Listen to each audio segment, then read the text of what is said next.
Big boss Malayalam season 6 ഈ സീസണിൽ ഏറ്റവും കൂടുതൽ ഭയങ്കര ഫ്രണ്ട്ഷിപ്പ് ബോണ്ട് ഉണ്ടായിരുന്നവരാണല്ലോ ജാസ്മിനും ഗബ്രിയും, അതുപോലെ ജാസ്മിൻ റസ്മിൻ ഗബ്രി റസ്മിൻ, ഈ ട്രയാങ്കിൾ ഫ്രണ്ട്ഷിപ്പ്.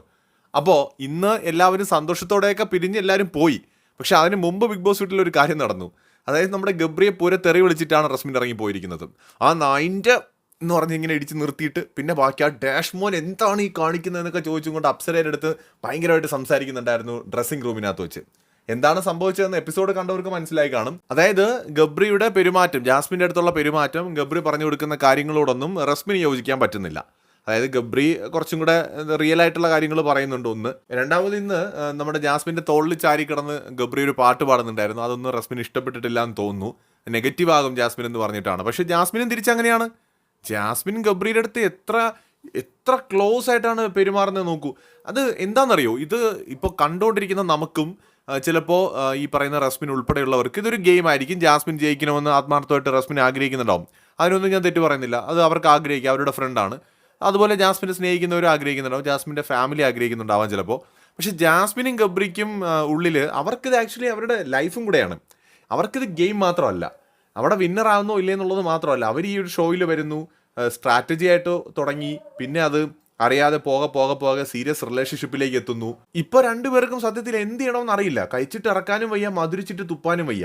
അപ്പോൾ ഈ ഒരു പ്ലാറ്റ്ഫോമിൽ വെച്ച് തമാശയ്ക്ക് അല്ലെങ്കിൽ ഒരു കോംബോ ഗെയിം സ്ട്രാറ്റജി ആയിട്ട് തുടങ്ങിയ ഒരു റിലേഷൻഷിപ്പ് ഇന്ന് രണ്ടുപേരുടെയും കൺട്രോൾ വിട്ട് പോയി. എന്ന് വെച്ചാൽ മനസ്സ് നിയന്ത്രിക്കാൻ പറ്റുന്നില്ല. അതാണ് നമ്മൾ ഈ കണ്ടുകൊണ്ടിരിക്കുന്നത്.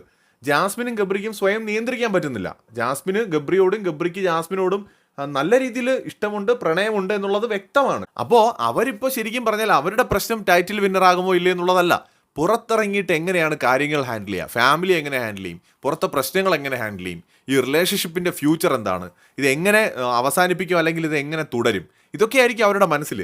അവിടെ റസ്മിൻ പോയിട്ട് ഈ ഗെയിമിനെ കുറിച്ചും ഗെയിമിൻ്റെ മറ്റേ വിന്നിങ് പോസിബിലിറ്റിയെക്കുറിച്ചൊന്നും പറഞ്ഞാൽ ഗബ്രിക്കോ ജാസ്മിനോ മനസ്സിലാവില്ല.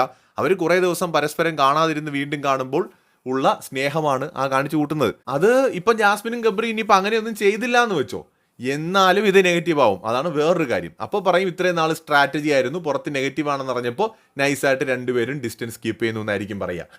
അപ്പോൾ ആൾക്കാർക്ക് പറയാൻ പ്രത്യേകിച്ച് കാരണമൊന്നും വേണ്ട. അപ്പം നമുക്കൊക്കെ പറയാൻ എന്ത് കാരണം വേണമെങ്കിലും ഉണ്ടാവും. ഇപ്പം അകന്ന് കിടന്നാൽ എൻ്റെ വീഡിയോ ചിലപ്പോൾ അങ്ങനെ ആയിരിക്കും, ഒക്കെ വെറും ഗെയിം ആയിരുന്നു എന്നായിരിക്കും. സീരിയസ്ലി നമ്മളങ്ങനെയാണ്, മനുഷ്യന്മാരങ്ങനെയാണ്, അങ്ങനെ പറയുള്ളൂ. അല്ലാതെ അവരുടെ റിയൽ ഇമോഷൻസ് അളന്നു നോക്കാനുള്ള മെഷീൻസ് നമ്മുടെ കയ്യിലില്ല. ഇതൊരു ഗെയിം ഷോ ആണ്, ഇതിൽ പ്രൈസ് മണി ഉണ്ട് ഫൈനലിൽ. അപ്പോൾ അതുകൊണ്ട് ഇവർ ചെയ്യുന്നതൊക്കെ ചിലപ്പോൾ ഗെയിമായിട്ടേ നമുക്ക് തോന്നുള്ളൂ, അങ്ങനെ നമ്മൾ പറയുള്ളൂ ചിലപ്പോൾ. കാരണം നമുക്ക് അവരെ ജെന്യൂൻ ആണെന്ന് വിശ്വസിക്കാൻ ഉള്ള കാരണങ്ങളെക്കാൾ കൂടുതൽ സ്ട്രാറ്റജിയോ ഫേക്കോ ആണെന്ന് പറയാനായിരിക്കും കൂടുതൽ കാരണങ്ങൾ. കാരണം ഇത് പ്രൈസ് മണി കിട്ടുന്ന ഒരു റിയാലിറ്റി ഷോയാണ്. അപ്പോൾ അങ്ങനെ ഒരു ഷോയിൽ നമുക്ക് എല്ലാം ജെന്യൂൻ ആണെന്ന് എങ്ങനെ കരുതാൻ പറ്റും? അപ്പോൾ ഇതിനകത്ത് റസ്മിൻ ഇടപെട്ടതാണ് അബദ്ധം എന്നാണ് എനിക്ക് തോന്നുന്നത്. റസ്മിൻ്റെ കാര്യങ്ങൾ ചെയ്യുക, ഈ ഗബ്രിയും ജാസ്മിനും അവരെ വഴിക്ക് വിടുക, അല്ലാതെ വേറെ ഒന്നും ഇതിനകത്ത് ചെയ്യാനില്ല. വെറുതെ പോയിട്ട് അയാളെ തെറി വിളിച്ചുകൊണ്ടൊന്നും ഒരു കാര്യമില്ല, ഉണ്ടായിട്ടുമില്ലല്ലോ. അവിടെ എന്ത് കാര്യമാണ് ഉണ്ടായത്? പോകുമ്പോൾ തന്നെ ഗബ്രിയെ വിടുന്നില്ല ജാസ്മിൻ, പിടിച്ച് വീണ്ടും നിർത്തുകയാണ്. ഗബ്രിയെ വീണ്ടും ഹഗ് ചെയ്യാൻ തോന്നുന്നു, ഉമ്മ വയ്ക്കാൻ തോന്നുന്നു, വിടാൻ തോന്നുന്നില്ല. നമ്മൾ കണ്ടതല്ലേ അത്. അപ്പോൾ ഇതാണ് ഫാക്റ്റ്. അപ്പോൾ ഇത് ഗബ്രിയെ മാത്രം കുറ്റം പറഞ്ഞിട്ട് ഒരു കാര്യമില്ല. അവർക്ക് രണ്ടുപേർക്കും അങ്ങോട്ടും ഇങ്ങോട്ടും അങ്ങനത്തെ ഒരു ഇഷ്ടമുള്ളപ്പോൾ അതിൻ്റെ ഇടയിൽ നിന്നിട്ട് ജാസ്മിൻ ജയിക്കാൻ വേണ്ടിയിട്ടെന്ന് പറഞ്ഞിട്ട് റസ്മിൻ എന്ത് പറഞ്ഞാലും അവിടെ ആർക്കും മനസ്സിലാവാൻ പോകുന്നില്ല എന്നുള്ളതാണ്. മറ്റൊരു വീഡിയോയുമായി വീണ്ടും കാണാം.